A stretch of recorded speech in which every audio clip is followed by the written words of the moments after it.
Our presenter for today is no stranger to our joint lodge meetings. Last July, he presented the homing signal within, the voice of the silence. And today, he comes back to us with a sequel, and he will teach us how to attune to that homing signal. So without further ado, let us all welcome our brother Shikhar Agnihotri, who is in Adyar, India. Shikhar? Thank you, Brother Charlie. Can I share my screen now? Yes, Go ahead. please. Okay.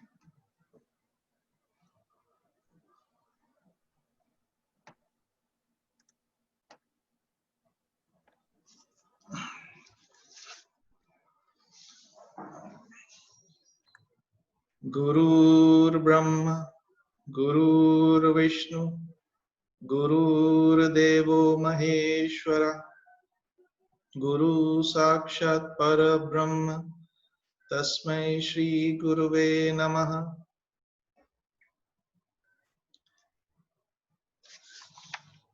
Dear sisters, brothers and friends from all around the globe, good morning, good afternoon, or good evening, depending upon whichever continent you are on, and hearty greetings from Adya to all of you. It is a matter of great honor and pleasure to be with everyone again. And as you know, that today's session is a continuation of the subject that we discussed last August, the homing signal within. But we could not discuss one of the aspects last time, that was how to remain in constant touch with this inner guide so as to have a peaceful and harmonious life. But there is nothing that we are going to study new. We are going to refresh that we have already studied. So, as Sister Sullivan also just mentioned, just a small statement from the last session.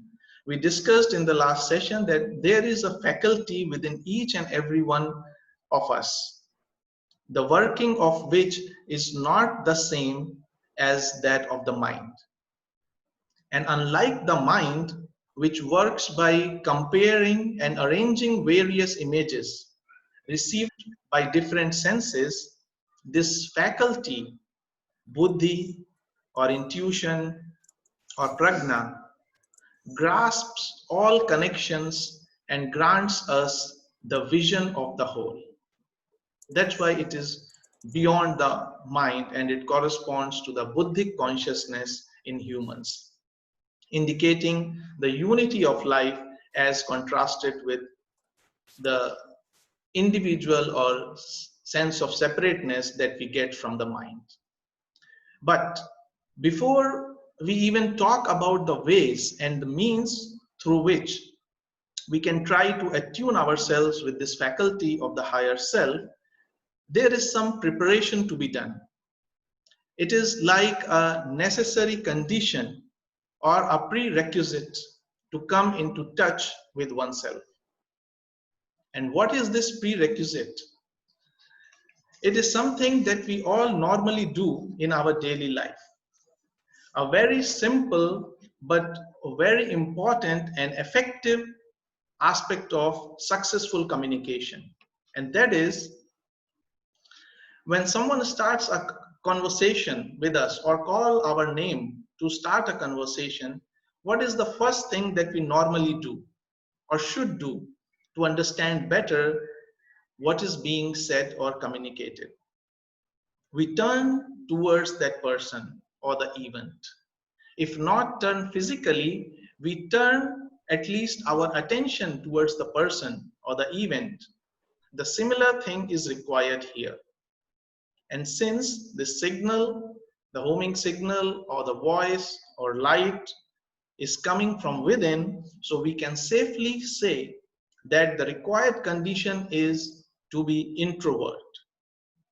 Not in the conventional or social terms, which is attached to this world, which means being shy or restrained. Instead, Introvertier in its real meaning, which is from Latin to turn within. And in mid 17th century, it implied the turn one's thoughts inwards in spiritual contemplation. A similar effort is mentioned as one of the limbs of the eightfold yoga of Patanjali, which is prior to concentration, meditation, or contemplation. It is known as we can see, pratyahara, which implies withdrawing of the attention from the outside world and turning of the attention within, just like a tortoise withdraws its limbs within when it senses some danger. In the same manner, withdrawing our surplus energy from the world of senses. Why surplus? Because we still need some energy to do our daily routine activities. But we have to stop the leakage of our energy in different directions without any discrimination. Why? Because the work that we are going to do requires a lot of energy. It requires a lot of concentrated energy because a lot of changes that takes place in our psyche, in our bodies. And if we do not have enough energy to balance those phenomena, then of course they might bring some negative results or no results at all. The similar action has been given by J. Krishnamurti when he talks about taking a retreat. He says that it is essential sometimes to go to retreat, to stop everything that we have been doing, to stop our beliefs and experiences completely and look at them anew, not keep on repeating like machines, whether we believe or do not believe. We would then let in fresh air into our minds. But as everyone may know from experience, that it is not so easy to turn within all of a sudden in the world, because we are surrounded by so many objects of desire being constantly thrown at us. And the whole structure of the society, the whole structure of the world is aimed for pushing everyone more and more towards materialism and consumerism. And so, what are those situations in life when one has more possibility of turning within? The first possible way or means we can think of is by one's own choice or nature. And if we observe around, there are some people who are naturally interested to study the workings of inner life. For them, it seems effortless to understand the deeper aspects of life and laws of nature. For them, being alone is not at all the same as being lonely. They are not afraid of being alone. But whatever these things are, all these things basically implies that they have brought this nature from the efforts of the past life. They have not been gifted by God or so. They have made the efforts in the past life, and so now we can see that they are making a natural choice, which is called their prarabdha karma. The second way is a means of turning within is pain and suffering, whether individual or collective. Pain and suffering is one factor that is very important in this aspect, because we are conditioned to think of pain or suffering as something negative. But in fact, if we see that when a person is surrounded by pleasures, comforts, and favorable conditions all the time, there is not much inner growth. Instead, degradation happens if the person is not aware, and because all the energies are flowing outward. But the moment pain or suffering or obstacles come in life, all the unnecessary things are cut off automatically. I mean, our attention doesn't go in that direction even. And the attention is concentrated on the most essential things and energies And to some extent, we can say we turned within. So basically, pain or suffering is helping us in turning within. So looking from this angle, pain or suffering, do we think of them as some adversaries, our enemies, or something bad, or they have to be looked upon as our friend?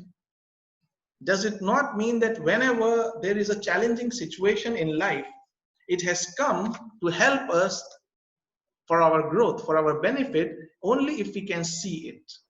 It is like a friction that helps us in walking. The friction between the foot and the earth helps us in walking till the time we have learned to fly. And pain and suffering is not due to the displeasure of God, whom we imagine to be sitting up somewhere to hurt us or to teach us a lesson for our sins.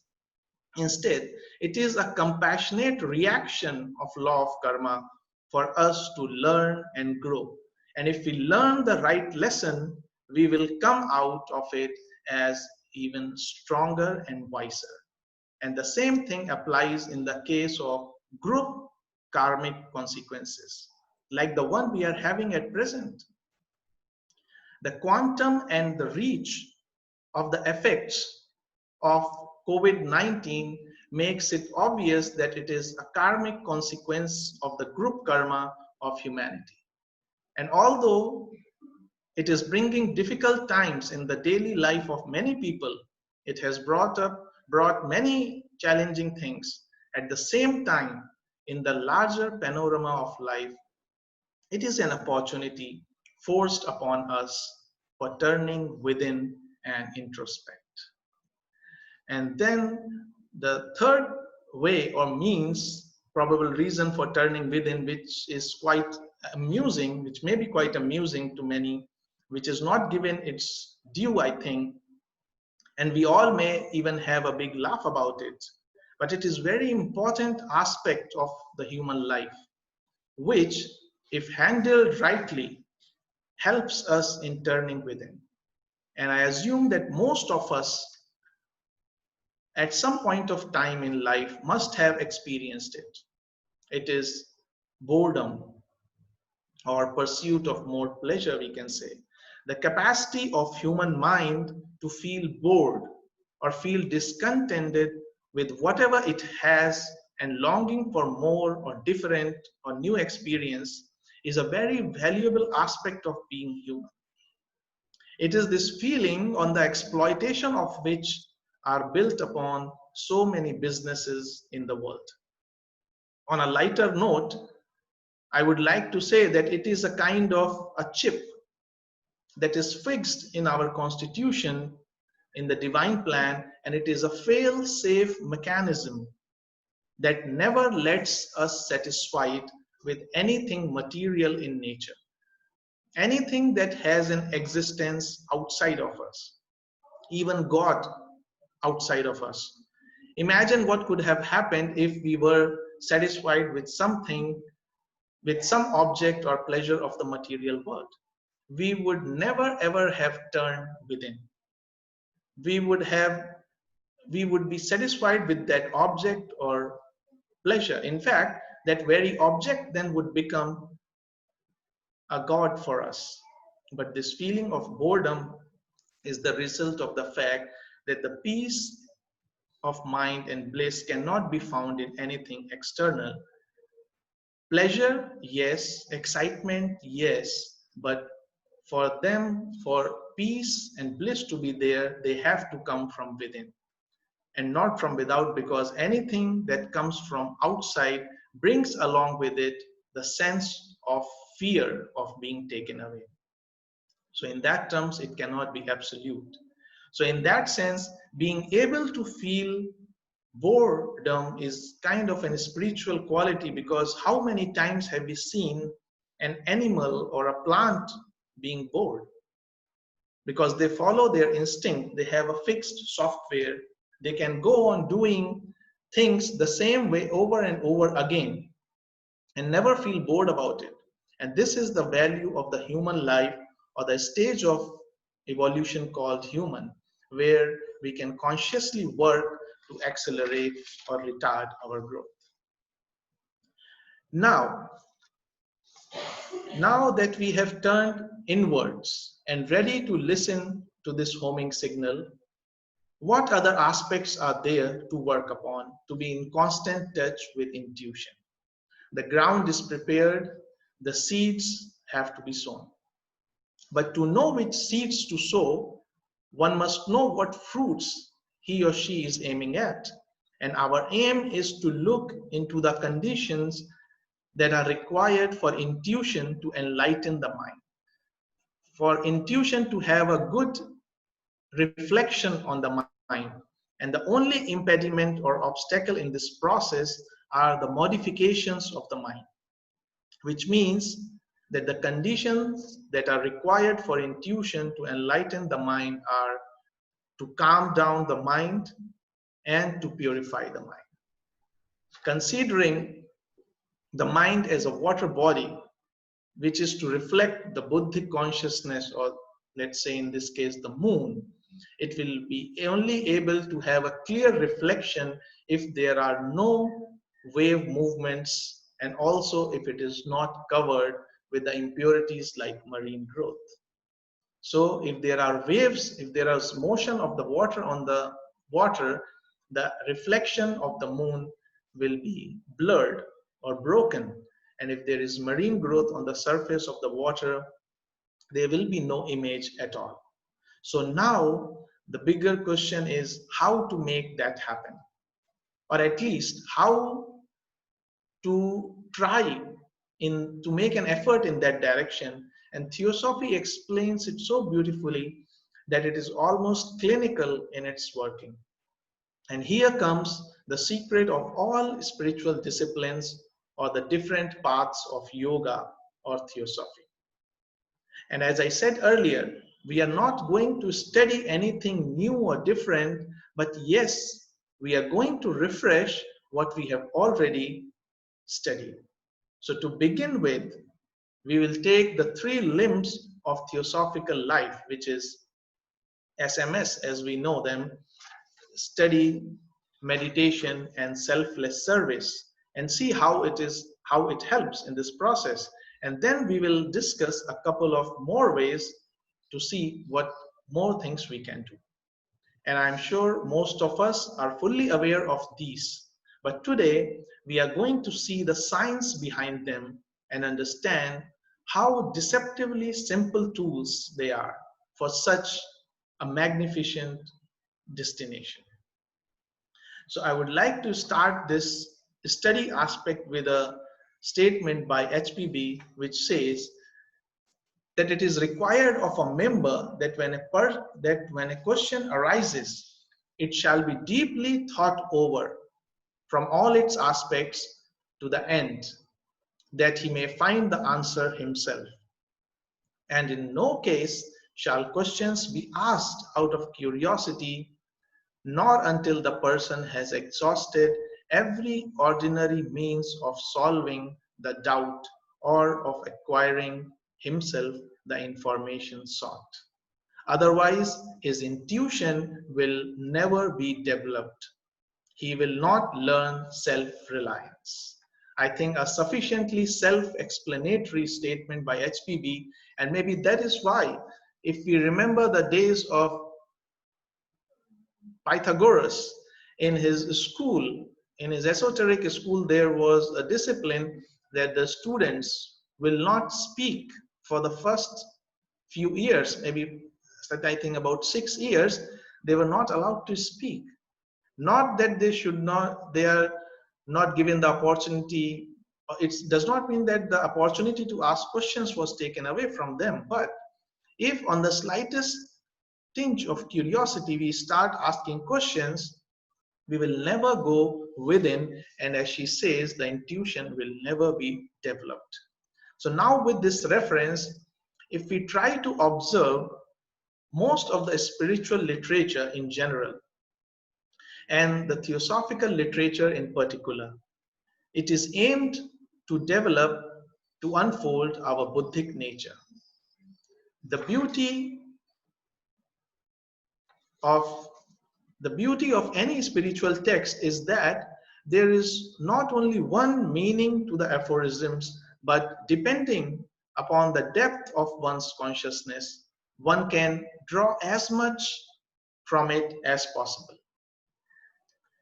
And for example, Swami T. Subbarao told C.W. Leadbeater that the aphorisms of Light on the Path holds within them 7 layers of meaning, which can not only guide the aspirant, a new aspirant at the beginning of the path, but also the initiates who are at the higher levels of evolution.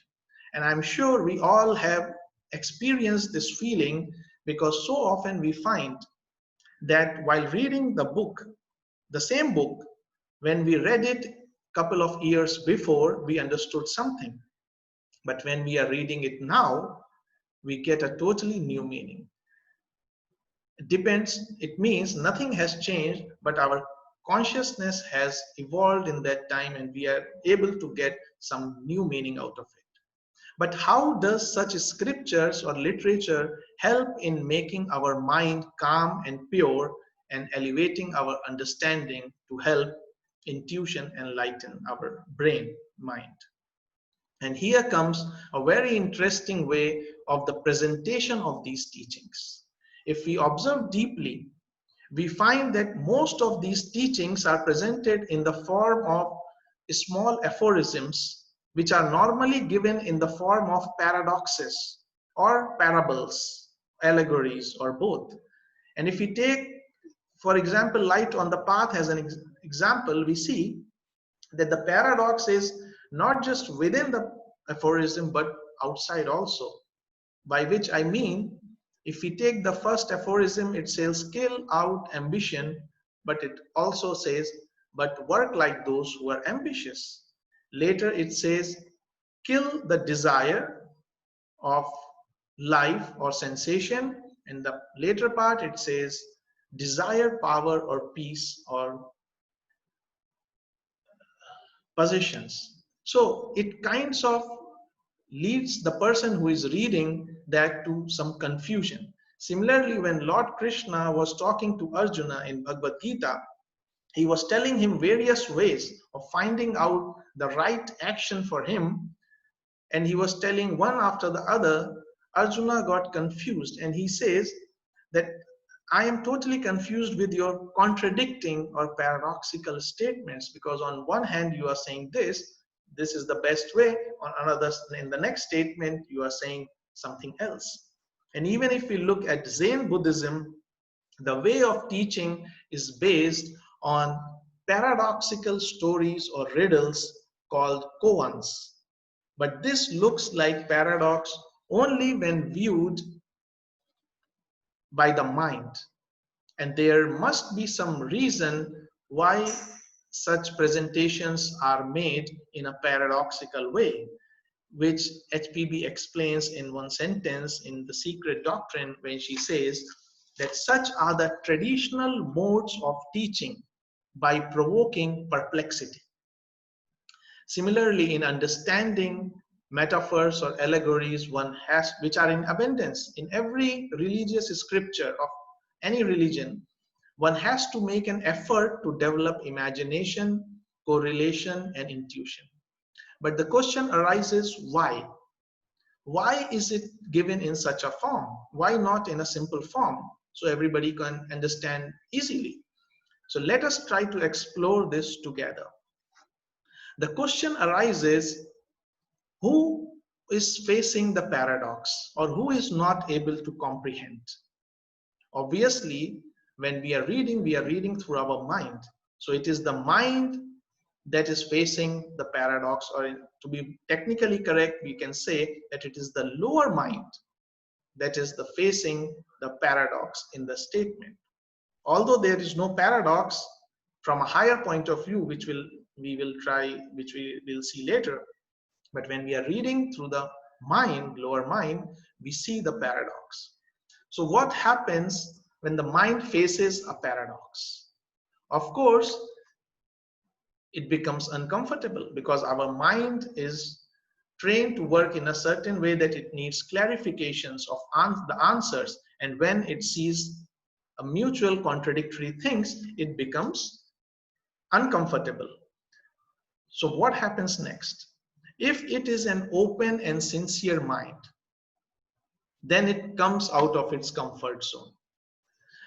And here comes the significance of the open mind, because otherwise what happens is that unwilling to change due to its rigidity, bigotry, we ignore or disagree right away with whatever is being said and discard it as impractical or impossible and lose the opportunity to go deeper within ourselves.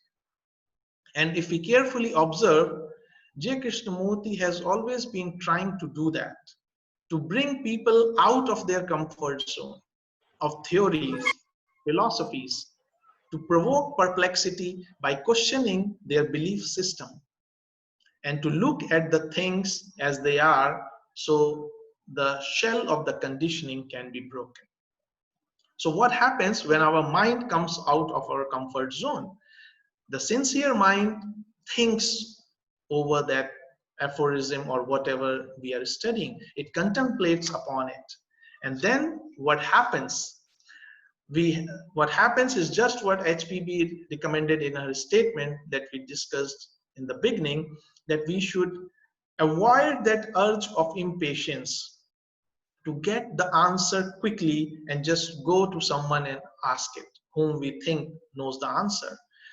We don't go to anyone, we just stay with that thing that we have studied, and with patience, one continues to contemplate until a stage arises when, due to this mental exercise, the mind has become exhausted, or peaceful rather, I would say, and relatively pure.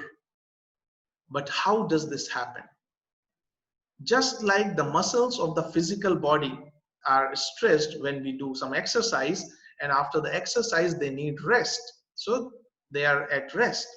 Similarly, when we are thinking on a particular subject continuously, that is, we are doing a mental exercise, it creates a stress and unrest in our brain. So it is no more able, what I think what every one of us must have experienced at some point of time.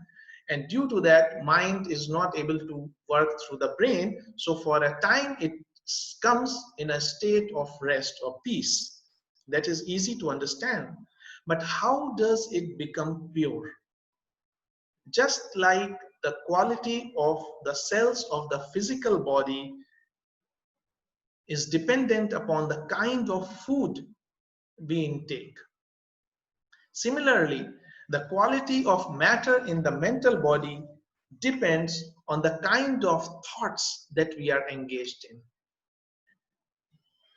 And as we can see in this picture, in this image of subtler bodies of human being, that whichever kind of emotion or thoughts we are engaged in, we attract all those vibrations in our body. Whether it is love or hatred, fear, anger, depression, and we cover ourselves completely with these kind of thoughts and emotions, just like the same frequency material we bring in our body, and the remaining one we send out from our body. So in this case, what we were discussing, we are engaged in thinking on a highly spiritual aphorisms, which when continued for a long time regularly replaces gradually the coarser quality of matter from the mental body, from our psyche, and by a much finer and purer matter, and thus the mind becomes pure. And what happens next? In this condition of peace and purity, the light of intuition, buddhi, dawns, and the understanding or realization of that particular thing is there in a fraction of a second. It is just a way from our daily life. If we take a couple of examples, it is just the way butter is made out of milk. How is butter made? If we have seen, we go on churning the milk. And if the person is new, maybe he will be little bit impatient. Oh, the butter is not yet formed, not yet formed. Am I doing it correctly or not correctly? So, but after avoiding all these urges of impatience, if one continues to do that churning, suddenly the butter appears out of nowhere.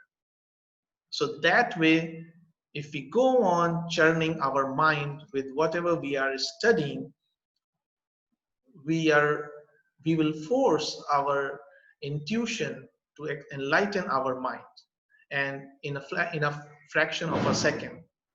And probably for the same reason, the same thing H.P. Blavatsky has mentioned in a little but very valuable booklet known as Practical Occultism.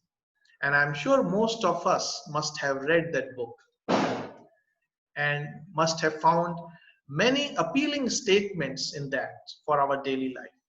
One such statement that I came across, which is sometimes ignored or neglected due to feeling that it is an exaggeration of the facts. But since HPB also says that in occultism, nothing is exaggeration, whatever is said is meant, so we should take that statement very seriously when she says to contemplate for as many hours on the subject as many minutes we have studied. We can think of the implications, because normally we are so in a hurry to finish a book or finish an article or whatever, that this very important advice is missed, that to contemplate for as many hours on the subject as many minutes we have studied. It may sound like an exaggeration, but it carries a lot of depth and science that we have just discussed. And what more to say? So many scientific discoveries have taken in such a manner, as we discussed in the last session that we had in August, that when the scientist was engaged in this inquiry within, completely immersed in that thinking, suddenly the solution shines in the mind. And thus, by way of paradoxes and metaphors, when studied and contemplated upon, sooner or later, we get a glimpse of hidden meaning by the light of intuition. And this is a kind of exercise that we can also give or have for ourselves, that once we have such kinds of signs or signals within, we can strengthen them by giving it an exercise. As HPV says, that when a student in her collected writing, she has explained this in a form of question and answer, and the student is asking, tell me some ways by which intuition is to be developed. And the sage replies, first of all, by giving it exercise. And second, by not using it for purely personal ends. Exercise means that it must be followed through mistakes and bruises until from sincere attempts at use, it comes to its own strength. We should, now this is also very important, we should add the study of the works of those who in the past have trodden this path and found out what is the real and what is not. Unquote. So that's what she has said to include in our study, which can, and how to approach the study, that is the most important thing. And that is the reason why study is given so much importance in the Theosophical Society. And although the lecture from outside may be of help to some extent, the real solutions depend on how deeply we delve into what we hear or what we study. Now, the second part that we were talking is meditation, how we can help our intuition enlighten our mind. I'm sure most of the brethren here present know the importance of meditation, and the regular meditation sessions are also being conducted. So I don't think there is something new that I'm going to share, but we can observe that in many of the cases, Meditation these days has become a business and is advertised as a means of getting what one desires or wants, while the real meditation means freedom from personal desire or wanting. And that is why our consciousness and hence our daily life becomes fragmented. Because if we think that a particular method is meditation, and then we go on doing it without bringing any change in our daily life, without bringing in change in our approach, and thus we try to create an imaginary life line between our spiritual life and our practical life, and there is no change, perceivable change in us whatsoever. But the question is whether meditation is different or separate from the daily life. Just now we talked about science and effect of study. The very same study becomes meditation when we add one more dimension to it. Till now we were studying a book, a scripture, or something else outside, which is of course is good and recommended always. But now we also start the study of that book which all of us have. And the special thing about this book is that everyone's book is unique. And no one else can study that book for us. And that book is the book of our life. And what is life as we know it? Life is nothing but the movement in space or time and time of self or consciousness. And when we start to study our own self, then it really becomes self-study, a study by the higher self of the lower self, and that is real meditation. Real in the sense that we have not turned meditation into yet another method to have some kind of transcendental experience which is not affecting or influencing our daily life. Instead, we start being choicelessly aware of our body, emotions, desires, and thoughts, as J. Krishnamurti has mentioned. And then this whole process becomes meditation. But it is natural that our mind, which is used to so much activity outwardly, that is not easy for it to immediately become like this. And that is why initially one can try for sitting meditation, take some time out alone without any disturbances, just like when we plant a new sapling, we put around it a tree guard to protect it from any cattle or any harm. So similarly, we can sit for meditation and we continue that very good practice, but at the same time, we try to carry that influence of sitting into rest of the daily life. And we all know that in Theosophy, there is no fixed method of meditation for everyone. Only there are some broad guidelines, because in TS we understand that everyone is different and that no method is meditation in itself. Methods are there to make the mind concentrated. And when with this concentrated mind, we become aware of our lower nature, of ourself, then something happens. What happens is that we start becoming aware of our prejudices, how the religion, caste, creed, etc. affects our smallest of actions, and how we behave in a different manner depending upon the social status of the person who is standing in front of us, or of how much use is that person for me, that decides my interaction with him. And when we start living like this, with awareness in every interaction of ours, whether it is with humans, animals, plants, then every interaction of ours becomes a learning opportunity. And learning about one's ignorance, one's self-created limitations is the first step towards wisdom. And in such a state of mind, Our family members, our friends, the near and dear ones whom we take for granted very often become our teacher. Actually, the whole existence then become our teacher, and the statement of HPB becomes so true that no one is my enemy, no one is my friend, everyone is alike my teacher.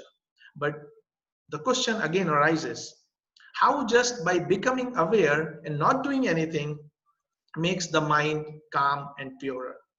It is a very natural question because from the very childhood, we are being taught and trained to do something, to struggle hard about the situation, to change the outcome. But at the same time, most of us must have experienced that many times when we do not interfere, the situation resolves itself in a much better and harmonious way as compared to when we interfered. Because when we are interfering with our limited sight, with the impulse of our egotism, with a separate sense of separateness. But when the law of karma is taking its course, it is working holistically. So that way, if we see, many times just waiting with patience is the best action for the things to resolve. But one thing that happens very often is that many times it is a concern that why no change happen in personal nature even after doing meditation for a long time. There may be many reasons, but one of the most common that any patient mentions is irregularity. Sometimes we sit for meditation for an hour and then forget about it altogether for many days. And then we sit for some time and then we forget about it. This haphazard way of meditation, even if continued for many years, is not going to help. So even if we start for a couple of minutes, few minutes, but we must aim to do it regularly and daily for the best results. But how does it make our mind calm? I would just like to share a short story. I don't know if this story is true or is it just made up for making a point or whatever it is, but as long as we can gather something from that, it would be worthwhile to share that once a guru and his disciple were walking towards the monastery in hot sunny afternoon, and after walking for a certain time their water was finished. So at a place near a tree they stopped, and the guru told his disciple if he can go and find some water body nearby, a pond or something, so that he can bring water to at least wash or drink. So the disciple followed and he went around. So luckily he found a water body nearby, but approaching near, he saw that when he went there, a couple of buffaloes were coming out or crossing that pond. After they have crossed, he went close to the water, but he found the water all muddy and dirty. And he thought instantly that, oh my God, this water is so dirty. It is not good enough to wash, let alone drinking. And on watching that scene, he came back and told his guru that this was the situation. The guru then told him to wait. And they stayed there for a certain time. And then again, the guru told him, okay, now you go and bring the water from the same place. He said, but the water was dirty. Why are you sending me again? The guru said, you please go again. And this time when he went, to his surprise, the water was clean. And even surprised, he collected the water and all the time thinking that his guru is like something really a big, having siddhis or power or a magician who can do such a thing by sitting so far away. So he came back, he gave the water to his guru and told him everything. The guru then gave him a very important lesson of life, that it is not magic or power of any kind, that he did, but the simple thing is understanding the laws of nature or laws of physics, if we say, then and the observation of the event patiently. If the mud is floating in the water, we just have to wait till the mud or thing it settles down and the top water is free from it. The more we try to interfere, the more we try to do something, the more, for the much longer time, the mud will remain floating and the water will be dirty. And so gradually, similarly, when the contents of our subconscious come to the surface and do not get the energy of the mind, when we do not pay any attention to them, I see within me vibrations rising, but when I do not pay attention to them, I am not giving my mental energy to them, they die down. And in this process of meditation, the mind becomes calm and clean. Why? Because it is getting rid of the conditionings, the sanskaras that are coming out on the surface, and if we are not making the new ones, and thus inviting the intuition to enlighten the next step. And now we come to the service part. This is something, selfless service rather, sorry. This is something which is universally recommended in every spiritual path. We discussed about study, meditation, and now in a very proper order, we come to selfless service. Because this selfless service is not just any kind of service, but it is something that is born out of study and meditation. Or on the reverse, it is the service that brings meditation and study along with it. And this is the benchmark of the success of study and meditation, that it results in selfless service. If it is not happening, then it is time to look within, that are we caught up in the cycle of self-gratification and only interested in superficial changes and not the regeneration. But let us try to go deeper and see what is selfless service. Is it just an act of charity that is performed on a particular day or time on a big scale? Or is it an approach towards life? And just like study and meditation, selfless service is an attitude, not just an act, in which one is always aware of the situations to be useful to his surroundings, to his environment, in big or small way, that is not at all important. But as long as we are aware of such situations where our help is needed, and not just within the set patterns of social charity life. Maybe that is why, with similar intent, the famous philosopher of 19th century, Ralph Waldo Emerson, has said that the purpose of life is not to be happy, but to be useful. Unquote. Because the more useful we become, the more useful we are, the more happy we become as a byproduct. But if we aim at happiness, that we can acquire happiness by possessing something, we are in that endless pursuit of happiness, which will never come to us. And earlier, we talked about intuition, how it works and enlightens us when the conditions are ready. And we all saw that how study or meditation both work upon the mind to be calm and purer, because then only light of wisdom can clearly be seen. But how does service helps in purification? The biggest assistance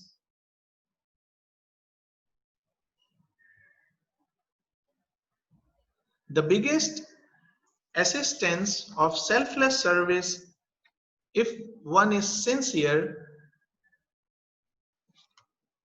is the purification of the heart, of the motive. In Vivek Chudamani, Sri Shankaracharya very clearly says that one does not get liberation by doing any effort, but the effort purifies the heart. And pure heart is absolutely necessary for the wisdom to shine. And each selfless thought is an opportunity provided by our higher self in this direction of universal brotherhood. So each such thought must be put into practice as soon as possible, and to do our duty at all times so as to fulfill the real meaning of duty, which is due to humanity. And here comes one very strong statement by H.P. Blavatsky when she says that it's not just enough to study. What she says is, we must not only be unselfish, but must do all the duties that karma has given us. And thus, intuition will cut the road of duty and the true path of life. The power to know does not come from book study nor from mere philosophy, but mostly from the actual practice of altruism in deed, word, and thought. For that practice purifies the covers of the soul and permits that light to shine down into the brain mind.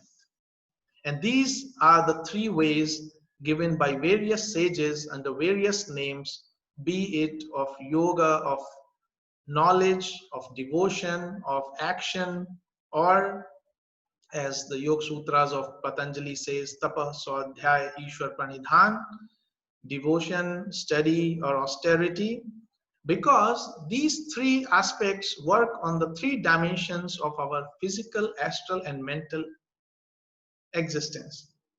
And as long as we continue to decide by our kama manas, there will always be sense of separateness. But when gradually, with this purification, we are able to think from our buddhi manas, there shall be no hesitation in action, and that action will be integrated and holistic, and more importantly, in the direction of unity of life, which is the trademark of the Buddhic consciousness. So, these were the significant ways of attuning ourselves with the intuition or the homing signal.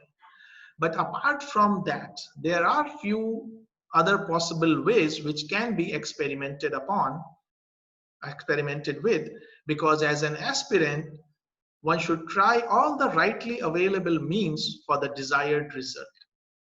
And it is with this reference, I would like to share few thoughts about Gayatri Mantra.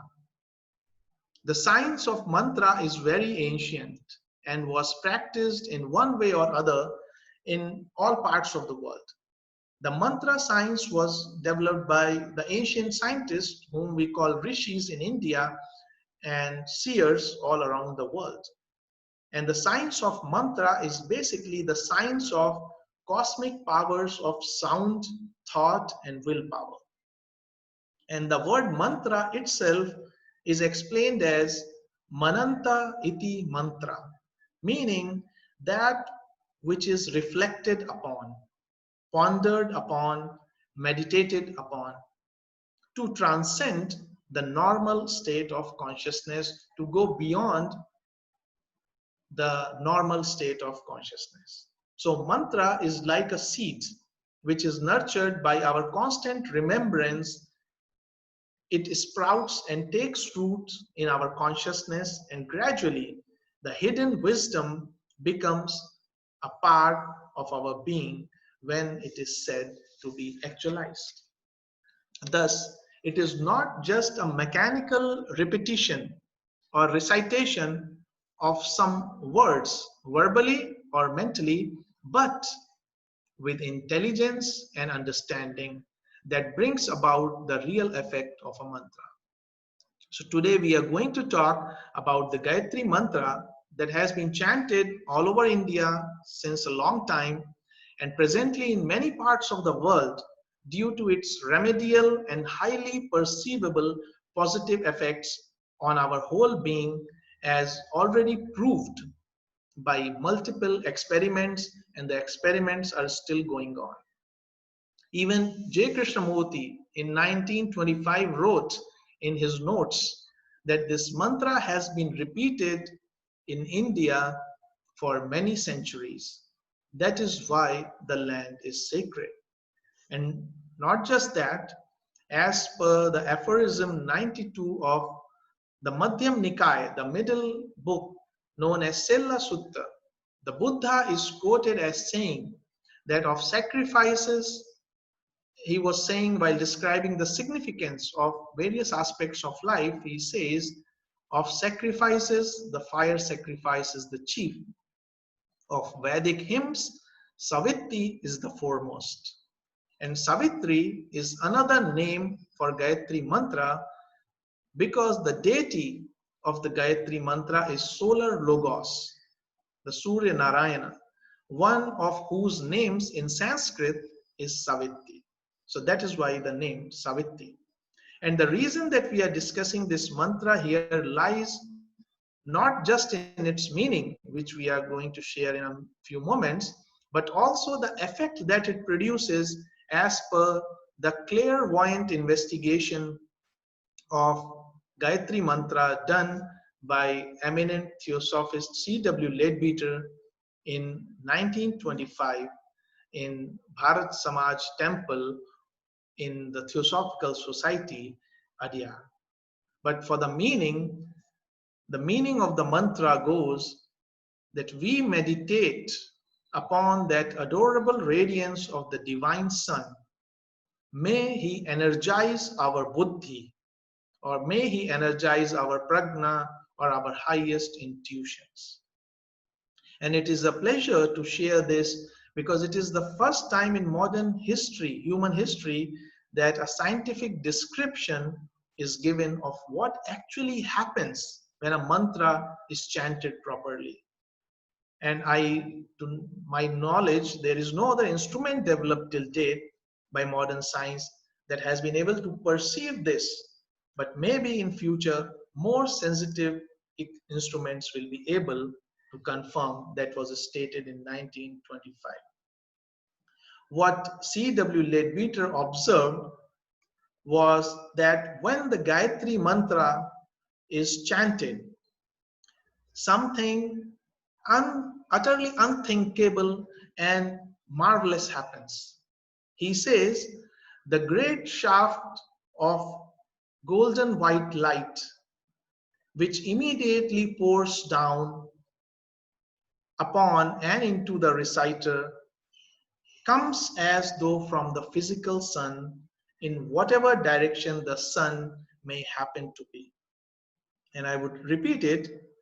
He says that the great shaft of light which immediately pours down upon and into the reciter comes as though from the physical sun in whatever direction the sun may happen to be.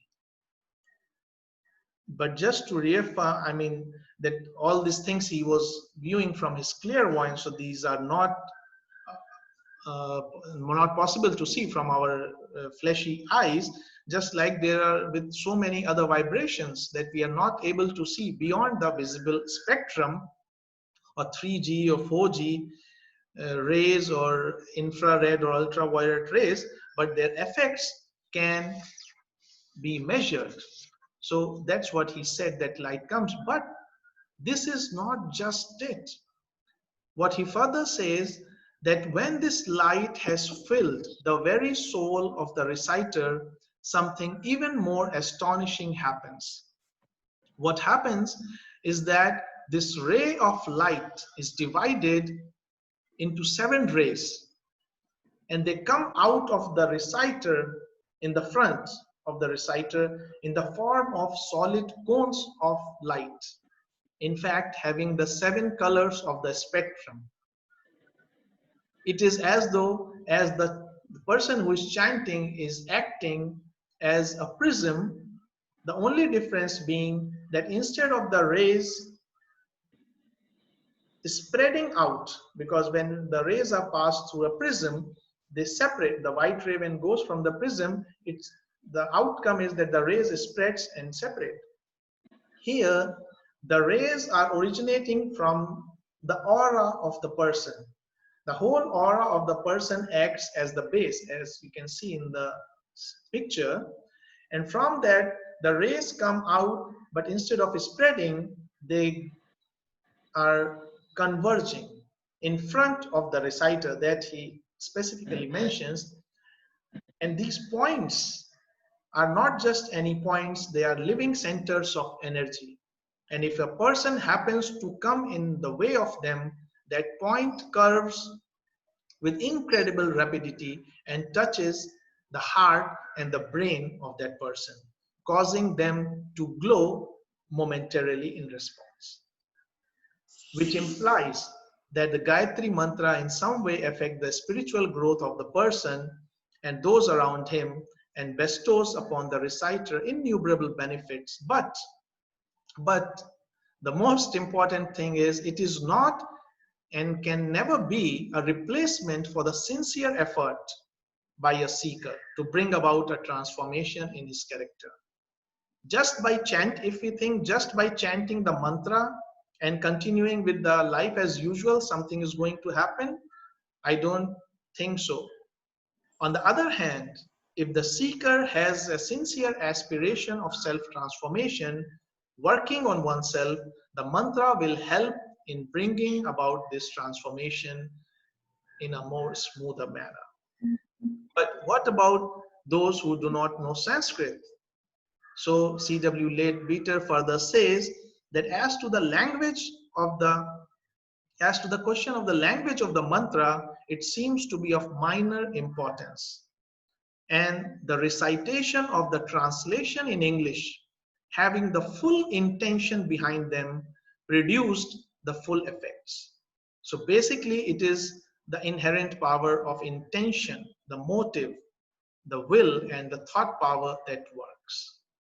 And next, although the time is about to end, I just still have few things to share, and that I think it's better to share. It's about few more minutes.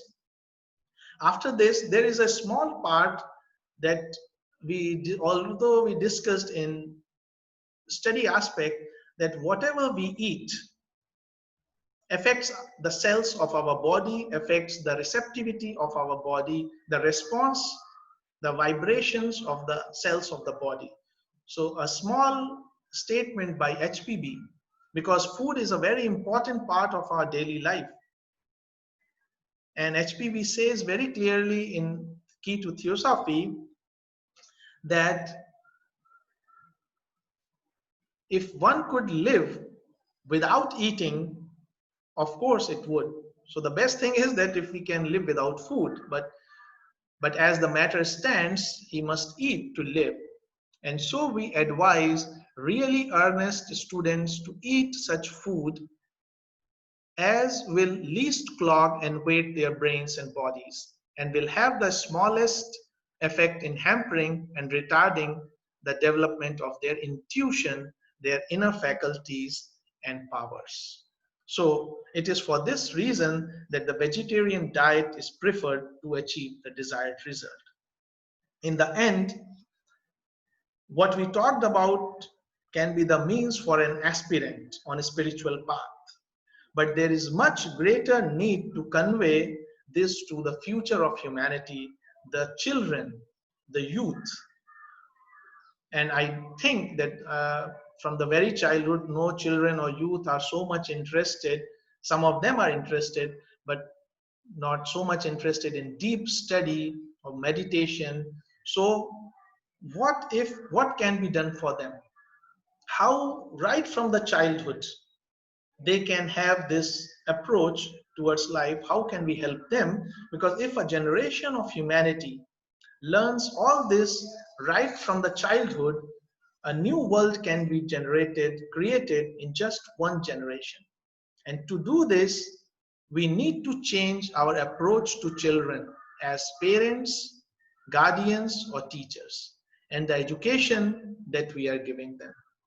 And since the time is limited, I would only read a couple of statements by H.P. Blavatsky and J. Krishnamurti to emphasize the point that we are having here, that instead of waiting till the old age to work when we have so strong conditionings and to remove them again, working hard, why not to help them start right from the childhood?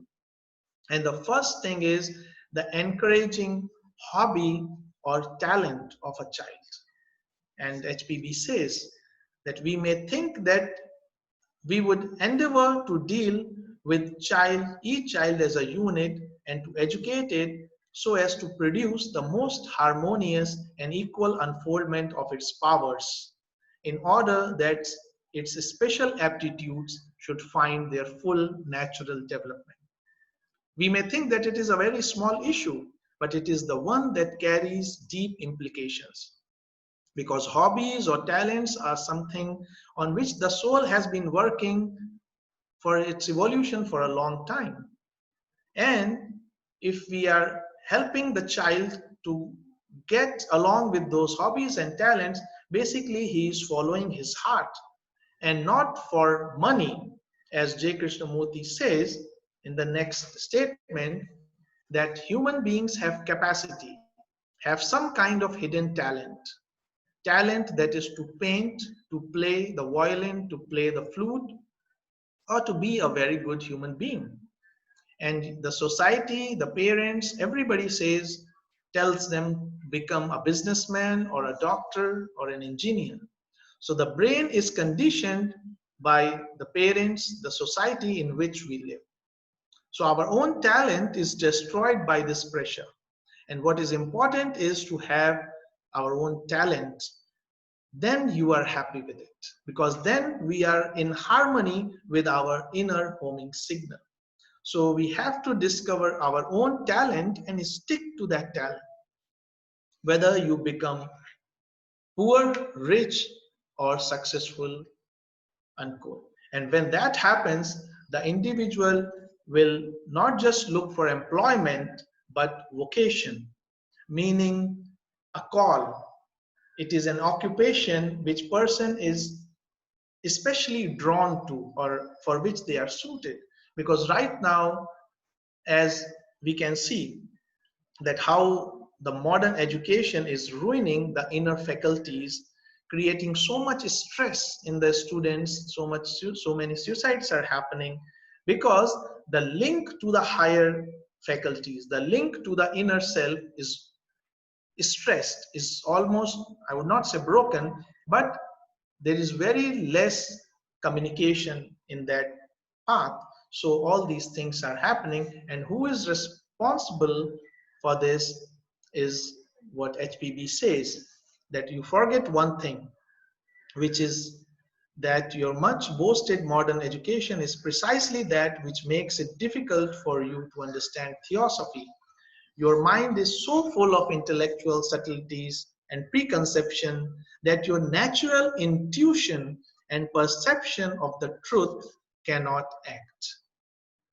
And the direct outcome of this branch of education is an overflooding of the society with money-making machines, with heartless, selfish men who have been most carefully trained to prey on their fellows and take advantage of the ignorance of their weaker brethren.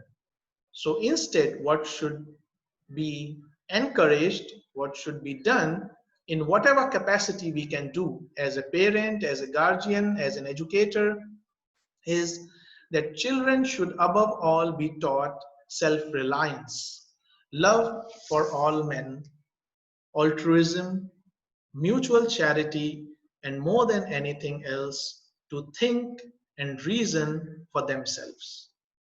Devote the time to the development and training of the inner senses, faculties, and latent capacities. Unquote. And with this, with all these things, if we say simply that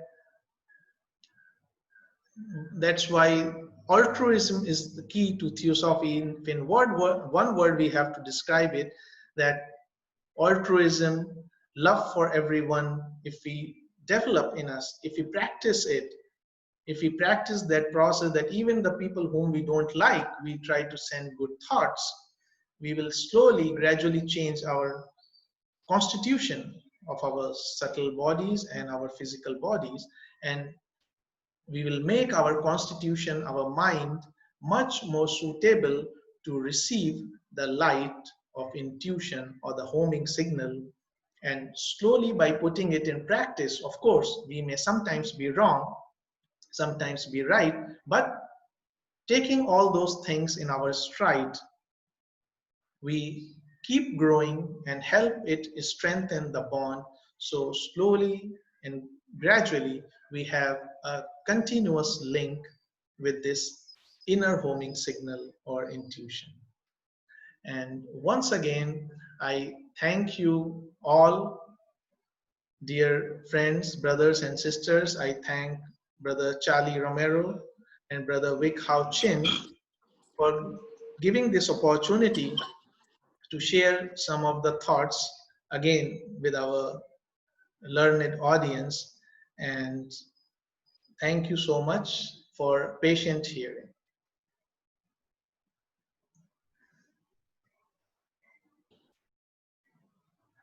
Thank you very much, Shikhar, for that very important topic.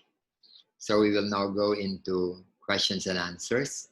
And our listeners who may wish to ask questions, you can unmute yourself or you can type in your questions in the chat box.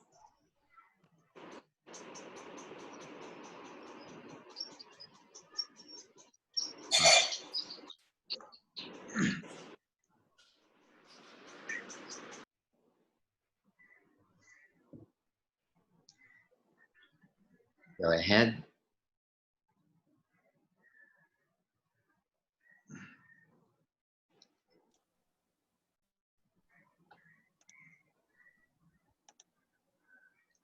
One thing, okay, if nobody is saying anything, I would just say that the last part that I discussed about education, I was very much inspired by the work that we see in Philippines with golden link schools and colleges, and on the same pattern, under the guidance in the same principle, that ATA school has been started in the headquarters of Theosophical Society in Adyar, for being the center of the transformative education.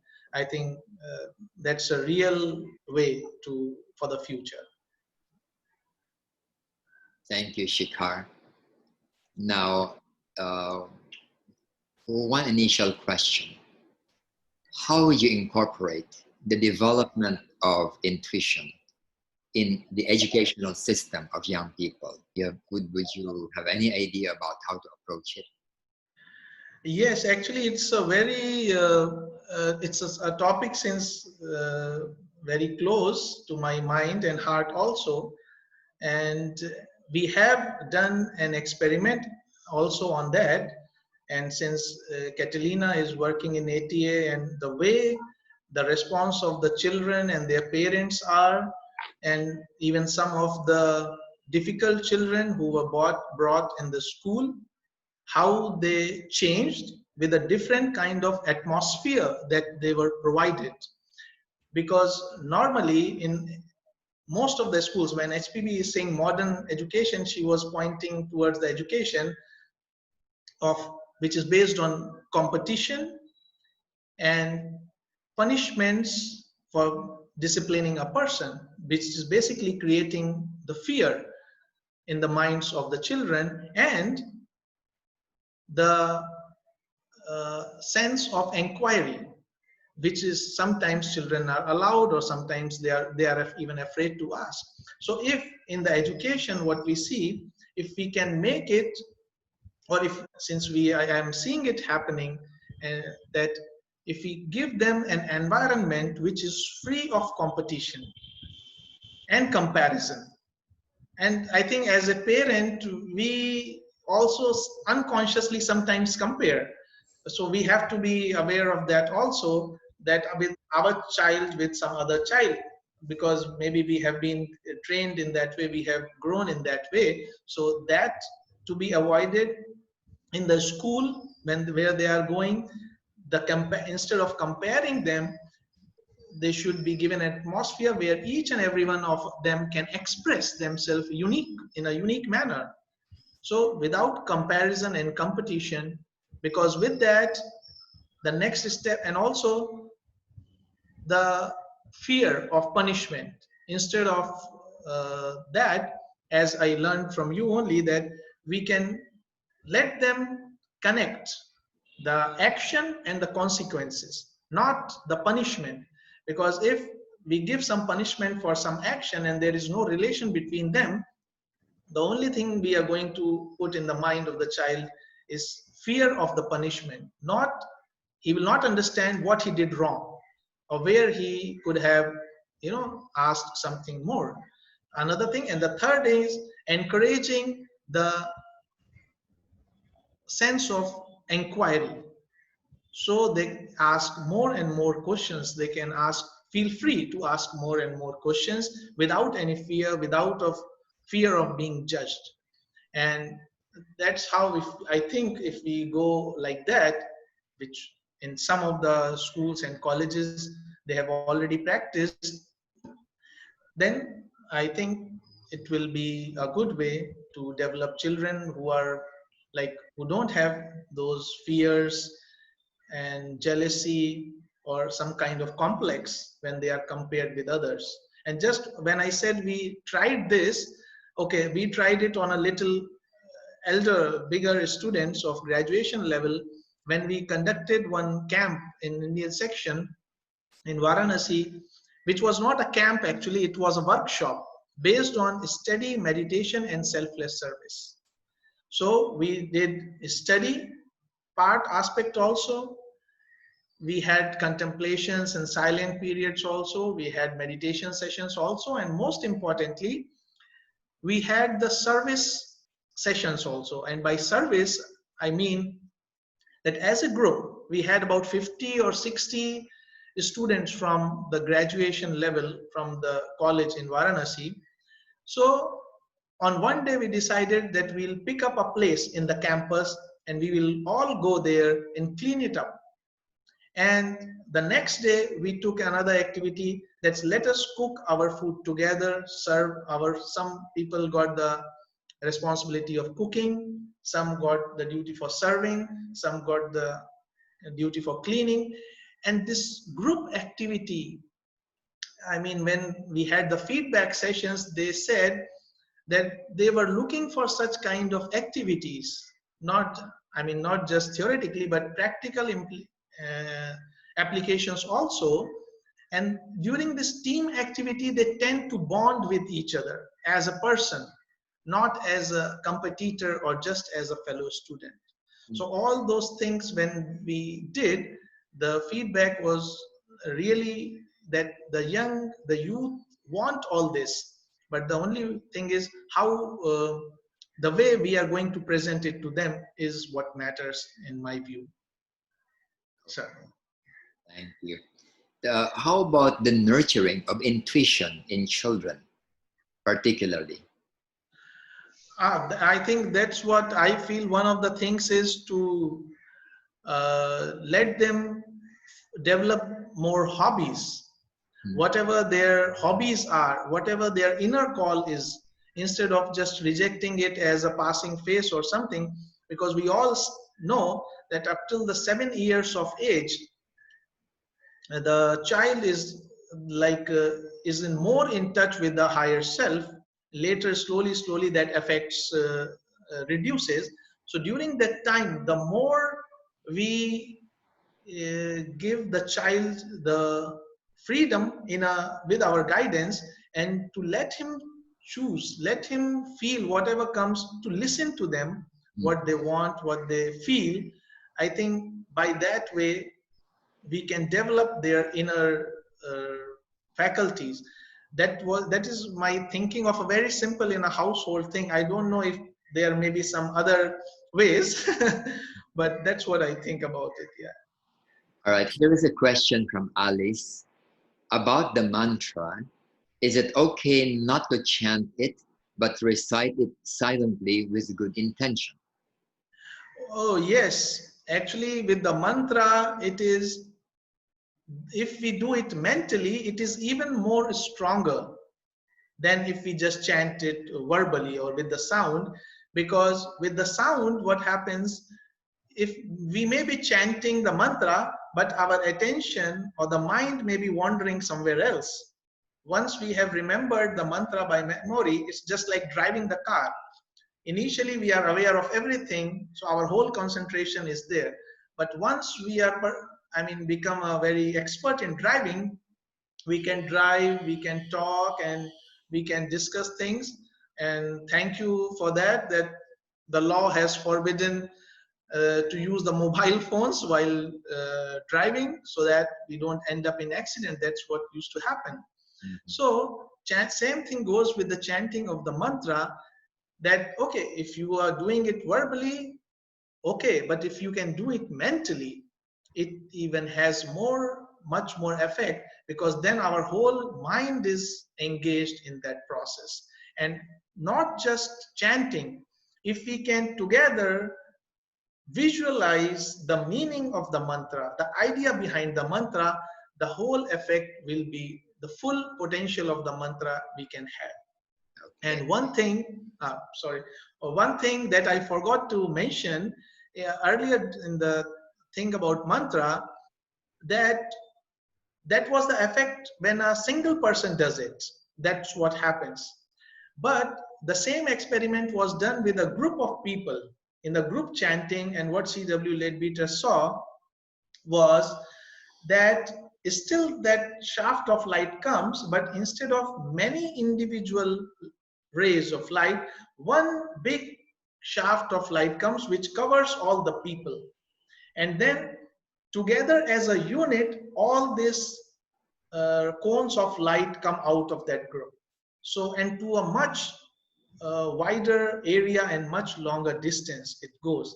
So that tells us also the positive effects of group meditation or group chanting. It doesn't matter, since you are conducting every Sunday, so that is a, it doesn't matter we are in different parts of the world, but if we are meditating together or chanting together, the effect really increases exponentially instead of just arithmetically. So that's what it's about. All right. There's a question here from Tamalia. She asks, is Shikhar a Filipino? What is his profession? Is what theosophy teaching not the base of what many New Age teachings are now based on? And are those theosophical teachings taken from Hinduism and Buddhism? Sorry, I didn't get that. Can you please repeat? Well, the first question was whether you were a Filipino. Oh, no, I am Indian. I mean, the citizen. I have an Indian passport, but yes, I have worked with many of my Filipino friends when I was working on the ship. So I had worked with many Filipino friends. Yes, yes. Okay. Now, she's asking, is what theosophy teaching not the base? Is it not the basis of what many New Age teachings are now based on? Yes, totally. I think I would, although maybe my uh, opinion or understanding can be called biased because I am a member of Theosophical Society.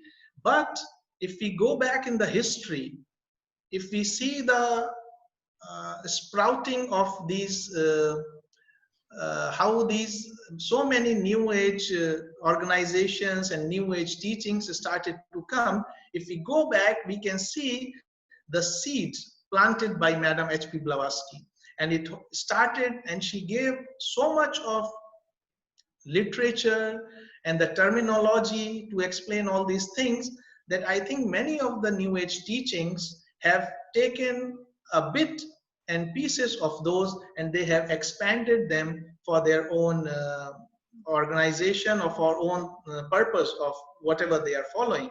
So I think, yes, that Theosophy in that sense, in modern age, it is the mother of all such New Age teachings.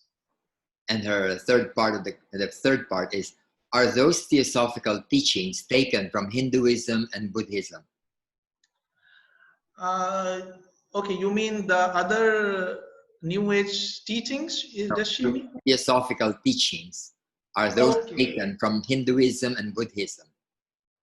I don't think so that they are taken from them. There are many commonalities between the teachings, but if we see, we can say that many of the theosophical teachings are from Upanishads and Mahayana Buddhism, that we study the literature, what HPB has given us.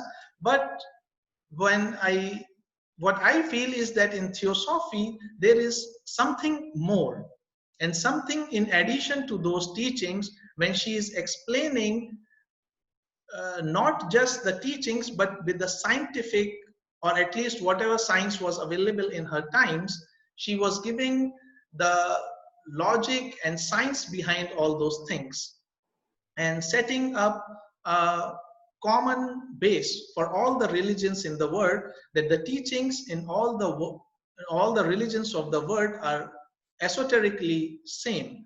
So, but I don't think that they are just taken from Hinduism or Buddhism, because even Hinduism or Buddhism, we can say, have come out from Theosophy, because Theosophy is eternal. Hinduism or Buddhism is not eternal. Theosophy as Brahma Vidya is the account of wisdom from immemorial ages, which is carried by the sages, by the great brotherhood, the seers who have been throughout all the ages. And from time to time, some teachings are given depending on the country, on the era, on the evolution of the individuals at that time. So that we call Hinduism or Buddhism or Islam or Sikhism. That's what my understanding is. Theosophy, I think, is basically the root, but we should not think Theosophy as just Theosophical Society, because Theosophical Society is rather new, but Theosophy is ageless wisdom, which has ever been. Excuse me, I want to know if Brother Shikhar lives in Adyar. Yes, Sister Sullivan, yes, we have been living. Yes, because of your focus on childhood as the solution, you visit a good Montessori school right there around Adyar, because Dr. Montessori lived yes, Adyar and stayed in the Olcott's cottage. So for 10 years, she continued her research. Since I am managing 5 Montessori schools, I have seen how 3-year-old children to 5 can be conditioned to lab work. Yes. And be a different kind of child. So she would refer to the teacher in Montessori and the children as the new children and the new teacher. So please visit. Yes, sure, Sister Sullivan. I would sure visit. And I have just one school right across the road, ATA. And I visited one Montessori school in Mumbai when I visited Mumbai. Yes, in last year. And I think from Mumbai we have Brother Bertie and Brother Pandyaji. So they took me around in the same campus. We have the Montessori school, and it was really a pleasure to see how something which children fear in normal way, like feeling fear to go to school, but instead there children would love to come to school, and when they are not going to school, it's like something bad for them. So that is a really turnaround of events, and I would try to visit some school here also. Okay, thank you. Here is a question. From Esther, why does mantra play a very small or no part in theosophy meetings or practices? Oh, well, I don't know why it does, but I think it does not, because in Theosophical Society, if we see, we have a very basic understanding of freedom of thought. So nothing is imposed on any member of the Theosophical Society, but everything is presented in front of the member. All the literature, all the ways and means and plus and minus, advantages, disadvantages of everything are given in all the literature that we have. But since the freedom of thought is given utmost importance, so it depends on the person to choose what is best possible for them. Similarly, like there is a book called Chakras and the Kundalini also in Theosophical literature, but we don't talk about awakening of Kundalini or doing any exercises about that, because it is very clearly mentioned by HPB that the consequences of doing so can be really dangerous if it is done without proper guidance or instruction. So literature is available for everything. It is only up to the individual how much use we want to make of it by doing the experiment upon ourselves. Okay, something is given, we experiment. If it helps us positively, we can continue with it and we can recommend to others. If they want to do it, it's up to them. And I think recently about this Gayatri mantra, I really think like that, because the acceptance to it is increasing worldwide, because I think a couple of months back there was a 2-day seminar in South America, and one of the member of Theosophical Society discussed this with me, some things about Gayatri Mantra, because they were doing a workshop on Gayatri Mantra. So it depends upon the approach of the person, the path of the person, what is and which stage of evolution is the person. All those things combinedly attracts us or repels us from certain things. So there is no thing to which is preventing not to use it. Thank you. Okay. Here is our last question for today. Is it okay to chant along with Brahmins in YouTube? Do you still get the benefit of chanting in a group where you are physically present? Okay. In that sense, you mean to say if we are group chanting, but we are doing on YouTube online, we are not together physically, right? Yes. See, I think it would be the same benefit, because on a mental, depends on if we are chanting only verbally, that's a totally different thing. But if at the mental level while chanting, we are in communion with all those people, so because at mental level we find the time, the distance is very few. The moment we think, our thought is there. So at the mental level, the distance is not as much as the physical level. So if we are in communion in thought with all the group that is doing it, the effects can be really experienced. There is no difference in that. And I could say it with the personal experience that when we did a global 5 minutes silence, I think the president, Tim Boyd, and some other heads of the spiritual organizations did it in some time in, I think, May or June. During those 5 minutes, if one could feel the difference in energy, total difference. So it is possible, because although on mental level, physical level, we are so far, but if we are together at heart, in the heart and at our minds, there is no distance that is separating us. So it is useful. But although I think some people confuse it with playing it on a laptop or a musical instrument. So for that, I have certain reservations, because that is just the tape is playing. you are not adding your thought power to that chanting. It is good to listen to, it's okay.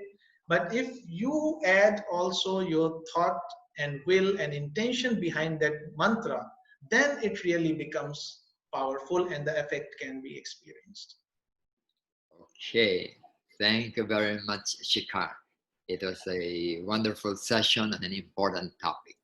So we'll now be closing our session, and I'd like to ask Charlie to give your closing words. Charlie? Thank you. Yes. Thank you very much, Brother Shikhar, for this substantial insights of yours, and which provides another building block to your earlier presentation last month. So thank you very much.